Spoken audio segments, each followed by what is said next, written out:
Liberty Tamil நேயர்களுக்கு வணக்கம். இன்றைய நேர்காணலில் நாம் சந்திக்க இருப்பவர் மூத்த பத்திரிகையாளர் திரு தராசு ஷாம் அவர்கள். வணக்கம் சார். வணக்கம் அசீஸ்.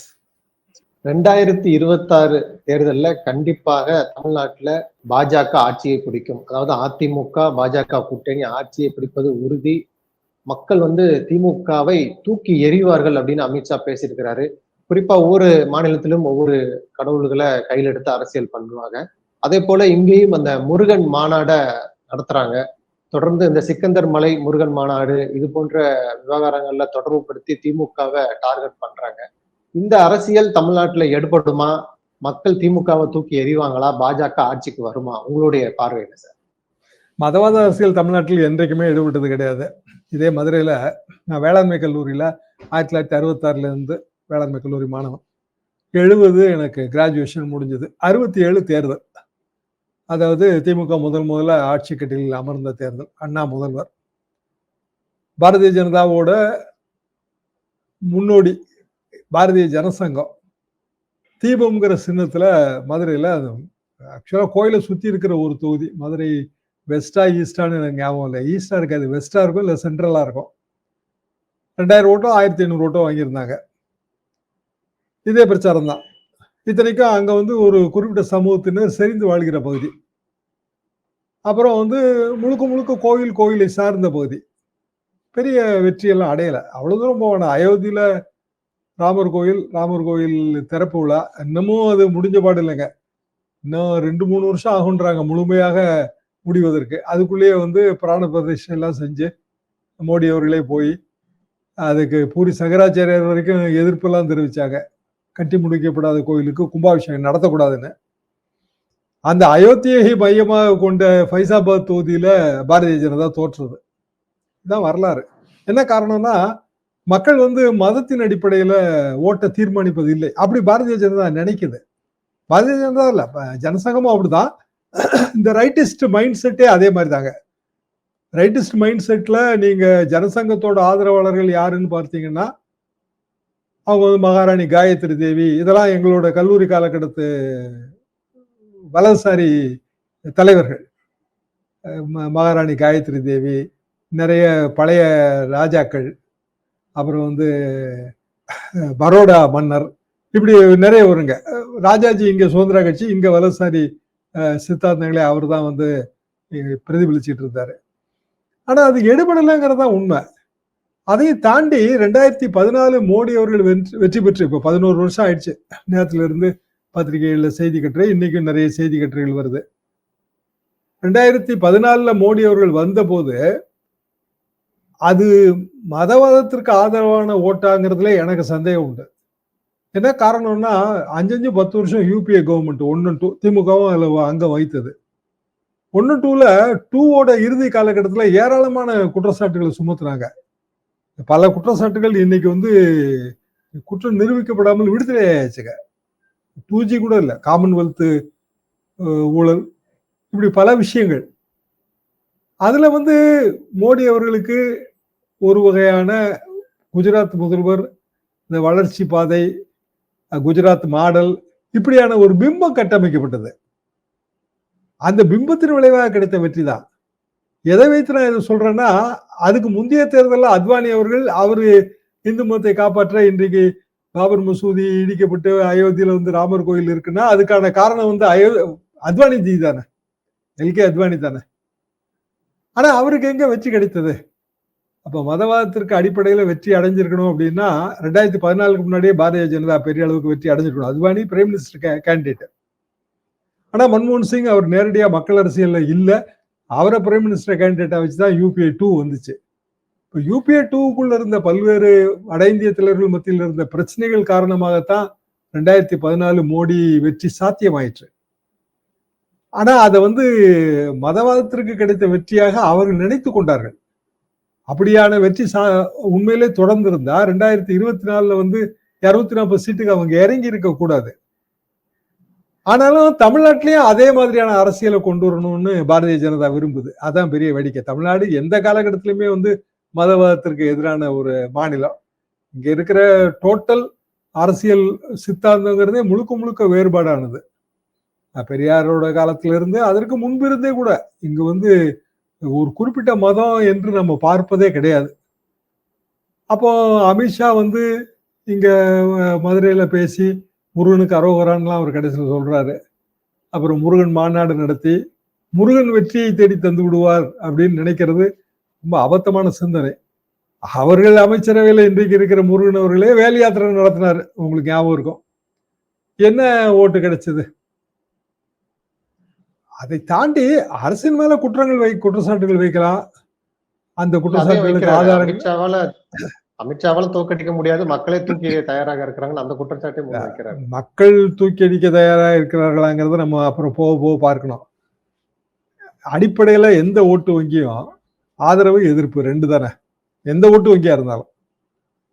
அப்ப ஆதரவு எதிர்ப்புங்கிறது மாற்றி மாற்றி வருகிற ஒரு சைக்கிள் தான். ஒரு முறை வந்து ஒருவருக்கு ஆதரவா இருப்பாங்க, மறுமுறை வந்து எதிர்ப்பாக மாறுவார்கள். ஆனா எந்த சைக்கிள் மாறாதது அப்படின்னா, அமைதியாக வாழணும். அதே மாதிரி வந்து இப்போ உதாரணமாக வேலையில்லா திண்டாட்டம் இருக்கக்கூடாது, பொருளாதார சுழற்சி இருக்கணும், இப்படியான சிந்தனைகள் என்னைக்கு மாறாது. அப்ப அமைதியாக இருக்கிற ஒரு மாநிலத்துல மதம் காரணமாக பிளவு ஏற்பட்டு அமைதி குலைஞ்சிருமோன்னு நினைத்தால், மக்கள் நினைத்தால், எதிர்ப்பு ஓட்டு எப்படி மாறும் அப்படின்னா, யாரு வந்து மதவாதத்திற்கு ஆதரவாக இருக்கிறார்களோ அவர்களுக்கு எதிர்ப்பாக அது மாறிடும். இதுதான் அதோட சிம்பிள் ப்ராசஸ் வந்து இதுதாங்க. உண்மையிலே திமுகவை எதிர்க்கக்கூடியவர்கள்னு எடுத்துக்கோம். திமுக எதிர்ப்பு இப்போ உதாரணமாக கிறிஸ்தவ ஓட்டு வங்கி, கிறிஸ்தவ ஓட்டு வங்கியில அது முழுக்க முழுக்க பிஜேபி எதிர்ப்பு, எல்லா ஓட்டும் திமுக கிடைச்சிரும் அப்படிங்கிற ஒரு சிந்தனை இருக்கு. நான் கொஞ்சம் வேற மாதிரி இதை பார்க்கிறேன். அப்படியான சிந்தனை இருந்திருந்தா கேரளால வந்து பிஜேபி ஜெயிச்சிருக்கூடாதுல்ல. பெரிய அளவுக்கான கிறிஸ்தவ ஓட்டு வங்கி கேரளால இருக்கு, அவங்க ஒரு சீட்டு ஜெயிச்சிருக்காங்க. வக்ஃபு பிரச்சனையில கேரளால குறிப்பிட்ட பிரிவை சேர்ந்த கிறிஸ்தவர்கள் வக்ஃபு திருத்த சட்டத்துக்கு ஆதரவாக குரல் தெரிவித்தார்கள். இன்னும் சொல்ல போனால் ஆயர்கள் பேரவை வரைக்கும் அந்த ஆதரவு தெரிவித்தது. அப்ப அது ஏன்? அதாவது ஒரு குறிப்பிட்ட மதம் அல்லது மத பிரிவினர் குறிப்பிட்ட பிரச்சனைகளுக்காக தங்களோட பொலிட்டிக்கல் ஸ்டாண்டை மாத்துறாங்க. இது நீங்க தொடர்ந்து பார்க்கலாம், இது எல்லாருக்கும் பொதுவானது. அப்ப திமுக என்ன செய்யும்? திமுக வந்து அவங்களுக்கு இப்படியான ஓட்டு வங்கி சரிவு ஏற்படுதுன்னு நினைத்தால் அதை உடனே திருத்திக் கொள்ள முயற்சிக்கும். அதிமுக திருத்திக் கொள்ள முயற்சிக்கும். ஆனா பாரதிய ஜனதா அப்படியான முயற்சியில இறங்குறதே கிடையாது. அதற்கு பதிலாக அவர்கள் வந்து மீண்டும் அந்த இந்து ஒற்றுமை, இந்துத்துவா, இப்ப நீங்க சொல்ற முருகன் சார்ந்த அரசியல், இப்ப இது கேரளாவா இருந்தால் ஐயப்பன் சார்ந்த அரசியல், அதே மாதிரி ஒரிசாவாக இருந்தால் ஜெகநாதர் சார்ந்த அரசியல், இப்படி ராமர் சார்ந்த அரசியல், இப்படியான அரசியல் சித்தாந்தங்களை அது கட்டமைக்கும் போதுங்க, அது வந்து ஒரு சிலந்தி வலை மாதிரி. உறைந்து போன சிந்தனைகள் தான் சிலந்தி வலையின் கயிறுகள். அந்த உறைந்து போன சிந்தனைகள்ங்கிற சிலந்தி வலையில ஒரு அரசியல் கட்சி சிக்கும் போது அவர்களுக்கு அதுல இருந்து மீள முடியாது. காரணம், அவங்க மீண்டாங்கன்னா அவங்களோட கோர் ஓட் பேங்க் பாதிக்கும். அப்ப அப்படியான ஒரு கோர் ஓட் பேங்க் தமிழ்நாட்டுல இருக்கா அப்படின்னா இல்ல. அதான் அதோட உண்மையான சிக்கல் வந்து அதுதான். நயினா நாகேந்திரன் சொல்றாரு, முதல்வர் மு க ஸ்டாலின் அச்சத்துல இருக்கிறாரு அமித்ஷா வந்ததுல இருந்து அப்படிங்கிறாரு. ஆனா அவர் சொல்றாரு மேடையில, என்னால வீழ்த்த முடியாது, மக்கள் தான் வீழ்த்துவாங்க அப்படிங்கிறாரு. அமித்ஷா ஒரு அஜெண்டாவோட வந்திருப்பாரு, கண்டிப்பாக ஏதாவது ஒரு திட்டத்தோட இருப்பாரு அப்படின்லாம் ஒரு கருத்து இருக்குல்ல சார், அதை எப்படி பாக்குறீங்க? என்ன திட்டங்க இருக்க போகுது? அதாவது மத்திய ஏஜென்சி மூலமாக மாநில அரசுக்கு ட்ரபிள் கொடுக்கலாம். இப்போ ஹைகோர்ட் வந்து நேற்றைக்கு ரைட் டு எஜுகேஷன் ஆக்ட் ஃபண்டை உடனடியாக ரிலீஸ் பண்ணணும், ஃபண்டை வந்து இப்படி நிலுவையில் வச்சிருக்க கூடாதுன்னு நேற்றைக்கு வந்து ஆர்டர் பாஸ் பண்ணியிருக்கு. உச்சநீதிமன்றத்தில் நிலுவையில் இருக்கிற ஃபண்ட்ஸ் தொடர்பாக வெக்கேஷன் முடிஞ்ச உடனே கிட்டத்தட்ட இதே ஆர்டர் தாங்க வரும். மத்திய அரசாங்கம் அரசியல் காரணங்களுக்காக மாநில அரசுக்கு தர வேண்டிய நிதியை நிறுத்தி வைக்க முடியாது. அப்போ இது எல்லாமே வந்து தமிழ்நாடு அரசு கிடைக்கிற வெற்றியாக பார்க்கப்படும். பிற மாநிலங்கள்லயும் அது வந்து உணரப்படும். அரசியல்ல தோற்ற உறுதின்னு ஒண்ணு இருக்குங்க. ஒரு விஷயத்துல, அதாவது அந்த விஷயத்தை பற்றிய தோற்றத்துல உறுதிப்பாடு, அதை வச்சுதான் ஓட்டு வங்கி உருவாகுது. இப்போ உதாரணமாக ஒரு பொருள் தன்மை மாறாம தொடர்ந்து கிடைக்கணும். ஒரு எளிமையான உதாரணம் சொல்றேன். தேன் இனிக்கும் இல்லையா? அப்ப இனிக்கலைன்னா அது தேன் இல்லை. திராவிட சித்தாந்தம்லாம் அப்படி வந்ததுங்க. அது கிட்டத்தட்ட 100 வருஷம். நான் என்னோட கல்லூரி நாட்களுக்கு முன்பிருந்தே 100, 120 வருடமாக ஒரு சித்தாந்தம், ஒரு குறிப்பிட்ட அரசியல், அதை சார்ந்த ஒரு அரசியல் தமிழ்நாட்டுல இருக்கு. ஒவ்வொரு மாநிலத்துக்கும் இது மாறுபடலாம். ஆனா அது தோற்ற உறுதி.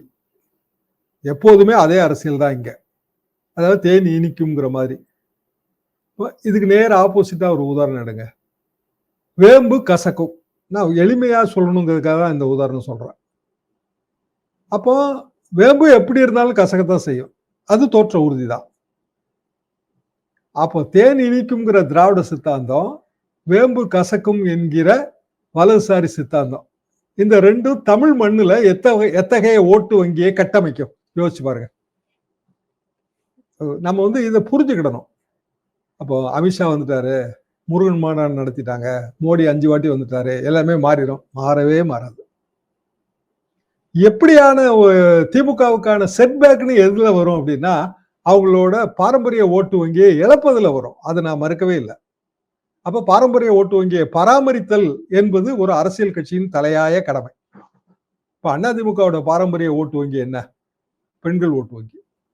அது எம்ஜிஆர் காலத்துல இருந்து ஜெயலலிதா காலத்துல இருந்து அந்த கட்சிக்கு இருக்கு. இன்னைக்கு பெண்கள் ஓட்டு வங்கி ரொம்ப தேய்மானம் அடைஞ்சிருக்கு அதிமுகல. அந்த ஓட்டு வங்கியை இன்னைக்கு யாரு கேப்சர் பண்ண முயற்சிக்கிறாங்கன்னா திமுக. ஒரு காலத்துல திமுகவுக்கு பெண்கள் ஓட்டு வங்கி கிடையாதுங்க. ஒரு 20 வருஷத்துக்கு முன்னாடிலாம். இப்ப வந்து பெண்கள் ஓட்டு வங்கி வருது. எப்படி வருது? மகளிருக்கான உரிமை தொகை, பஸ் பயணம், பெண்கள் சார்ந்த இப்போ மார்னிங் பிரேக்ஃபாஸ்ட் ஸ்கீமு, பெண்கள் சார்ந்த திட்டங்களுக்கு முன்னுரிமை கொடுத்தல். அப்போ ஒரு புது ஓட்டு வங்கியை அவங்க கிரியேட் பண்றாங்க. நான் பார்த்து இந்த கடந்த 4 வருடமாக அந்த ஓட்டு வங்கி உயர்ந்துகிட்டே வருது. அட்வான்டேஜ் என்ன? இன்னும் ஆட்சி வந்து தொடர்ந்துகிட்டே இருக்கு. தேர்தல் ஏப்ரல் மாசம் வருதுன்னா டிசம்பர் மாசம் வரைக்கும் ஸ்கீம் போடுவாங்க. அந்த ஸ்கீம்ல அவங்களை ஓட்டு வங்கி எங்க இழக்கிறதாக நினைக்கிறாங்களோ அந்த ஓட்டு வங்கியை அதை சரி பண்ணுவதற்கு அவங்க வந்து பெண்கள் ஓட்டு வங்கியை பெருக்குவதற்கு முயற்சிப்பார்கள். இப்போ ஊர்களில் வந்துங்க ஜூன் மாசத்துல இருந்து கிரிக்கெட் பேட் வந்து டிஸ்ட்ரிபியூஷன் ஆகுது. பார்த்தா சாதாரண விஷயமா உங்களுக்கு தெரியும். ஆனா அதாவது கிட்டத்தட்ட 4வது வகுப்பு 5வது வகுப்பு படிக்கிற குழந்தைகள்ல இருந்து 9வது வகுப்பு 10வது வகுப்பு வரைக்கும் படிக்கிறவங்க வரைக்கும் எதுல இருந்து வருதுன்னா ஸ்போர்ட்ஸ் மினிஸ்ட்ரியில இருந்து வருது. ஸ்போர்ட்ஸ் மினிஸ்ட்ரி உதயநிதி கீழே இருக்கு. ஒரு கிரிக்கெட் பேட்டை வாங்கிக்கிட்டு வீட்டுக்கு வர்ற ஒரு கிராமத்து சிறுவர் அல்லது சிறுமி, அதன் மூலமாக அந்த கிராமத்துல அந்த குடும்பத்துல இருக்கிற பெண்ணோட ஓட்டு வங்கி அல்லது வந்து ஆணோட ஓட்டு, அப்போ இந்த ஓட்டு வந்து கூடும். அடிப்படையே இதுதாங்க. பார்த்தா கிரிக்கெட் பேட்டு நேரடியான அரசியலுக்கு தொடர்பு இருக்க மாதிரி தெரியாது. ஆனா இதுல ஓட்டு கூடும். இது வந்து முன்னாடி மைக்ரோவா எல்லா அரசியல்வாதிகளையும் கடைப்பிடிச்சிட்டு இருந்த டெக்னிக் தான். அதாவது இப்ப அடைக்கலராஜ் எம்பி, திருச்சி எம்பியா இருப்பாரு. அவர் என்ன பண்ணுவாருன்னா, அவரு கிளப்ஸ், அதாவது இந்த கிரிக்கெட் சங்கம் இருக்கும், ஃபுட்பால் சங்கம் இருக்கும், இவங்களுக்கு வந்து கிரிக்கெட் பேட் வாங்கி கொடுப்பாரு, அப்புறம் வாலிபால் நெட்டு வாங்கி கொடுப்பாரு, அப்புறம் வந்து ஃபுட்பால் வாங்கி கொடுப்பாரு. இது வந்து எப்படியான உணர்வை கிரியேட் பண்ணும் அப்படின்னா, அதை எடுத்துட்டு அவங்க வீட்டுக்கு போகும்போது அடைக்கல்ராஜ் எம்பி கொடுத்ததுங்க, அப்படியே பரவாயில்லையா, நம்ம எம்பி நல்லா செய்யறாரு, அவர் மற்ற என்ன செஞ்சாரு செய்யலைங்கிறத பத்தியே கேள்வி இல்லை. இந்த ஃபுட்பால் வந்து அவருக்கு ஓட்டு போடுவதற்கான ஒரு நினைவூட்டுதலாக அந்த வீட்டுல இருக்குங்க. நான் கண்ணால பார்த்த விஷயங்கள் தான் நான் சொல்றேன். இப்ப இதையே வந்து மேக்ரோ ஆக்கியாச்சு. அதாவது நேரடியா வந்து விளையாட்டுத்துறையிலிருந்து வருது. அப்போ விளையாட்டுத்துறையிலிருந்து வரும்போது அதுல உதயநிதி அவர்கள் பேர் இருக்கா இல்லையான்னு எனக்கு தெரியாது. ஆனா ஏதோ ஒரு வகையில அதை ரிமைண்ட் பண்ணும். இப்ப இந்த நினைவூட்டுதலை விட்டுக்கிட்டே போகணும். இப்ப வெறுமனே 200 ரூபாயோ 500 ரூபாயோ கொடுத்து ஓட்டு வாங்குதல்ங்கிறது ஒன் டைம்ங்க. 200 ரூபாய் கொடுத்தாங்க, ஓட்டு போட்டாங்க, எல்லா ஓட்டையும் வந்து காசு கொடுத்தாங்க வாங்கினாங்க, இந்த குற்றச்சாட்டை பெரும்பாலும் கேட்கலாம் ஒன் டைம். ஆனா கிரிக்கெட் பேட்டோ ஃபுட்பாலோ கொடுக்கும்போது அது ஏற்படுத்துகிற நினைவுகள் வந்து மிக அதிகம். அப்போ திமுக வந்து அதுல வந்து மைக்ரோவா கால்குலேட் பண்ணி போறாங்க, அதே நேரத்துல மேக்ரோவா இந்த மாதிரி முயற்சிகளையும் ஈடுபடுறாங்க. இதுவே நீங்க கடவுள் சார்ந்த அரசியல் எடுத்துங்க. அதாவது நான் கிரிக்கெட் பேட்டையும் முருகனையும் நான் கம்பேர் பண்ணல. ஆனா ரெண்டும் விட்டு செல்கின்ற நினைவலைகள், அதாவது அரசியல் நினைவூட்டுதல்கள். இன்னாருக்கு ஓட்டு போடணும், அப்போ முருகன் படம் இல்லாத பெரும்பாலான வீடுகள் இருக்காது. இந்துக்கள் வீடுகள்ல பெரும்பாலும் வந்து முருகன் படம் இருக்கும். அது வந்து இவருக்கு ஓட்டு போடு அப்படிங்கறத நினைவூட்டுமா? ஃபுட்பால் நினைவூட்டும், கிரிக்கெட் பேட் நினைவூட்டும். முருகன் படம் நினைவூட்டுமா? இவ்வளவுதாங்க. இதுல சிம்பிள் கொஸ்டின் இதுதான். எப்படி? அதுக்கான வாய்ப்பு இல்லைங்களே. அப்ப இதுல என்ன பிரச்சனை வரும்னா, லா ஆஃப் அன்இன்டெண்டட் கான்சிக்வன்சஸ்மாங்க. அதாவது நம்ம ஒரு விஷயத்த செய்வோங்க, ஆனா விளைவு எதிர்மறையா இருக்கும். நம்ம விரும்பாத விளைவு ஏற்படும். அன்இன்டெண்டட். இது வந்து ஒரு பொலிட்டிக்கல் சயின்ஸுங்க. நான் என்னோட பிஜில பொலிட்டிக்கல் சயின்ஸ் கோர்ஸ்ல இது தொடர்ந்து சொல்லிட்டே வருவாங்க. Law of unintended consequences. விரும்பத்தகாத விளைவுகளை ஏற்படுத்துகிற அரசியல் கோட்பாடு. அப்போ இது எப்படியான விரும்பத்தகாத விளைவுகளை ஏற்படுத்தும்? இல்லைங்க, பிஜேபி ஆட்சிக்கு வந்துச்சுன்னா, ஆட்சிக்கு அவங்க வர்றது போறது இல்ல. அவங்க எவ்வளவு சீட்டு வாங்கினாலும் எவ்வளவு சீட்டு ஜெயிப்பாங்கன்னு நமக்கு தெரியாது. கூட்டணி ஆட்சிக்கெல்லாம் இங்க தமிழ்நாட்டுல சாத்தியமே இல்லை. ஆனா அவங்க வந்துட்டாங்கன்னா ஆபத்து அப்படிங்கிற ஒரு எதிர்மறை உணர்வை இது கிரியேட் பண்ணி, அந்த எதிர்மறை உணர்வு வந்து யாருக்கு ஓட்டு போடுவது? இல்ல பிஜேபி வேணாங்க, வேற யாருக்காவது ஓட்டு போடலாம். அப்படி ஓட்டு போடும்போது 2-3 சாய்ஸஸ் இருக்கு. அதிமுக இருக்கு, அவங்களும் வந்து பிஜேபி சார்பா இருக்காங்க, அவங்களுக்கு ஓட்டு போட முடியாது. சரி, விஜய்க்கு ஓட்டு போடலாம், திமுகவுக்கு ஓட்டு போடலாம், சீமானுக்கு ஓட்டு போடலாம். இப்படி அது மாறிடும். இவ்வளவுதாங்க. இது அரசியல்ங்கிறது இதுக்குள்ளதான் இருக்கு. இது ஒரு லாங் டேர்மா நீங்க பாத்தீங்கன்னா, நான் சொல்வது என்பதுதான் அரசியல் சாத்தியங்க. இப்ப தொடர்ந்து கூட்டணி ஆட்சின்னு தான் அமித்ஷா அவர்கள் பேசிட்டு இருக்கிறாரு. எடப்பாடி ஒரு இடத்துல கூட அதை மறுத்து பேசல. இப்போ தொடர்ச்சியா ஆர்பி உதயகுமார் இவங்க தான் வந்து மறுத்து பேசுறாங்க. அது கூட்டணி ஆட்சிங்கிற கணக்கு ஏற்கனவே கூட்டணியே இருக்காதுன்னாங்க. வலுக்கட்டாயமா தூக்கிட்டு வந்து தான் கூட்டணி வச்சது போல தான் அந்த பத்திரிகையாளர் சந்திப்பு இருந்துச்சு. இப்போ கூட்டணி ஆட்சின்னு ரொம்ப உறுதியா சொல்றாரு. அப்படிங்கும்பொழுது பாஜக ஒரு கணிசமான தொகுதிகளை கேட்டு பெறும். அப்பதான் வந்து ஒரு கூட்டணி ஆட்சிக்கு ஒரு உகந்ததாக இருக்கும் அப்படிங்கலாம் ஒரு கருத்து இருக்குல்ல. அந்த கூட்டணி அதிகப்படியான தொகுதிகளை கொடுப்பதற்கு எடப்பாடி தயாராக இருப்பாரா கூட்டணி ஆட்சிக்கும்? அது எப்படிங்க கொடுக்க முடியும்? ஒரு மேஜர் பார்ட்னர் திமுகவும் சரி, அதிமுகவும் சரி, இதே அதிக தொகுதி வேணும்னு இன்னைக்கு இடதுசாரிகள் கூட கேட்கறாங்க. இன்னைக்கு காலையில பழைய நேற்றைய இன்டர்வியூல திமுக கூட்டணியில எங்களுக்கு அதிக இடம் வேணும், போன தடவை நாங்கள் கம்மியா தான் வாங்கினோம் என்று கேட்கிறார்கள். இது கடைசியில எப்படி முடியும்னா, கேட்கிறது அவர்கள் உரிமை, கொடுக்கும்போது தொகுதி பங்கீடு பல்வேறு காரணங்களால் நடக்குது, அடுத்த முறை பார்ப்போம், இப்படிதான் அது முடியுங்க. அப்ப அதிமுகவும் எவ்வளவு சீட்டு கொடுத்துட முடியும்? குறைந்தபட்சமா கொடுத்தது ஜெயலலிதா காலத்துல 140, 144ங்க 2001. அப்போ எடப்பாடி பழனிசாமி அவர்கள் அதை விட அதிகமான இடங்கள்ல போட்டி போடணுங்கிறது தான் கட்சிக்காரங்களோட கம்பல்ஷனா மாறும். ஜெயலலிதா அம்மாவது நீங்க அவங்க ஒரு வேட்பாளர் பட்டியலை ரிலீஸ் பண்ணிட்டு அது பிறகு கட்சிக்காரங்களோட எந்த விதமான டிஸ்கஷனுக்கோ இல்ல அவங்களோட ஆட்சேபனைகளையோ அவங்க கேட்க மாட்டாங்க. அவங்க அரசியல் வேற. எடப்பாடி பழனிசாமி அரசியல் அப்படியான அரசியல் இல்லை. அப்ப உதாரணமா வேலுமணி, தங்கமணி, அதிமுகவில் இருக்கிற பெரியவங்க, ராஜேந்திர பாலாஜி, நீங்க சொல்ற உதயகுமார், எல்லாரும் அவங்கவுங்களுக்கு ஒரு ஆதரவாளர்கள் இருப்பாங்க. அவங்களுக்கும் சீட்டு வாங்கி தர வேண்டிய கடமை கண்டிப்பா அவங்களுக்கு இருக்கு. ஆவி உதயகுமார்னா அவரை நம்பி 4 பேர் இருப்பாங்க. அப்ப எடப்பாடி பழனிசாமி அதை தாண்டி வந்து பிஜேபிக்கு சீட்டு கொடுக்க முடியாது. பிஜேபிக்குன்னு இல்லை, வேற எந்த கட்சியும் கொடுக்க முடியாது. அப்ப வருஷம் 170 இடத்துல அவங்க நின்று ஆகணும். அதை 10 சீட்டு கம்மி 160 என்று வைத்துக் கொண்டாலும் பெரிய மெகா கூட்டணி அமைக்கணும், பாமக அந்த கூட்டணியில் இடம் பெறணும் என்றால் பிஜேபிக்கு எவ்வளவு சீட்டோ அதுக்கு ஈக்குவல் சீட்டு பாமக கொடுத்தாகணும். அப்ப எப்படி பாசிபிள் அது? பிஜேபி 30 சீட்டே பாசிபிள் இல்லைங்க. 30னா பாஜக 30, பாமக 30, 60 சீட்டு போயிடும் அதுலயே. இப்ப மத்த கட்சிகளுக்கு என்ன கொடுப்பாங்க? திமுக இந்த பாசிபிலிட்டி கிடையாதுங்க. சிபிஎம் கூடுதலா கேக்குது, விசிக கூடுதலா கேக்குது அப்படின்னா ஒரு அவங்களும் 160, 170 இடத்துல நின்று ஆகணும் திமுகவும். அப்ப எல்லாருக்குமே பிரிச்சு கொடுக்கக்கூடிய தொகுதிகள்ங்கிறது எங்க 60 தான் வரும். மேஜர் பார்ட்னர் சிஸ்டத்திலே அவ்வளவுதான் இருக்குன்றான். அண்ணா காலத்திலே அவ்வளவுதான் இருந்துச்சு. 60 சீட்டு பிரிச்சு கொடுக்கலாங்க. இந்த 60 சீட்டு பிரிச்சு கொடுக்கும் போது சில தோற்ற உறுதிகளை வச்சுதான் கொடுக்கறது. என்னன்னா பிஜேபி வந்தா இந்த பிரச்சனைகள்லாம் வரும், பிஜேபி வரக்கூடாது, பிஜேபி வந்து ஒரு டபுள் டிஜிட்ல கூட எம்எல்ஏ ஆயிடக்கூடாது, இப்படிங்கிற ஒரு தோற்ற உறுதியை மனதில் வைத்துக்கொண்டு, அரசியல் உறுதிப்பாட மனதில் வைத்துக்கொண்டு சீட்டை பிரிப்பாங்க.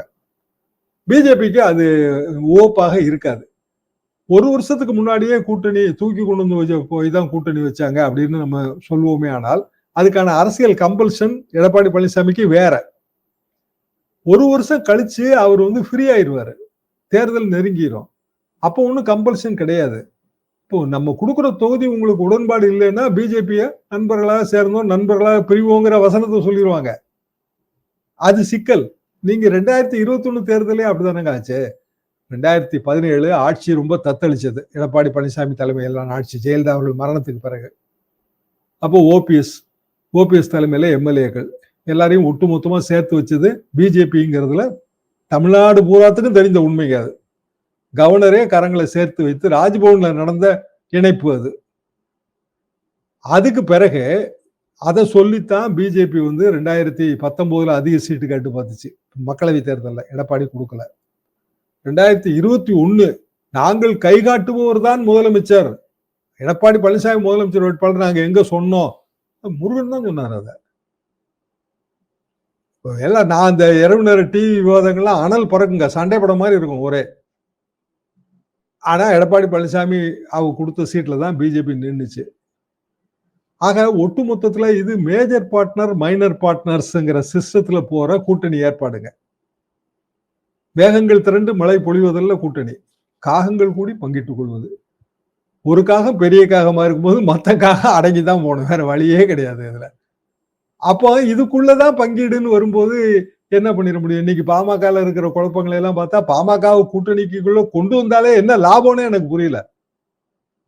வார்டு வரைக்கும் தூக்கியாச்சுங்க. என்ன அன்புமணிய டாக்டர் தூக்கி விடணும், டாக்டரா அன்புமணி தூக்கணும், இதை தவிர மத்த எல்லாமே நடந்து போச்சு. பாமக 108 மாவட்ட செயலர் இருக்காங்க, 35 பேருக்கு மேல தூக்கியாச்சு. இன்னைக்கு எத்தனை பேர் தூக்க போறாருன்னு நமக்கு தெரியாது. இப்ப இந்த பாமக கூட்டணியில சேர்த்து அவங்களுக்கு 30 சீட்டு கொடுத்தா நமக்கு என்ன லாபம்னு நினைக்க மாட்டாங்களா? நிறைய நல்ல தகவல்களை நேயர்களுக்கு சொல்லிருக்கீங்க. உங்களுடைய நேரத்துக்கு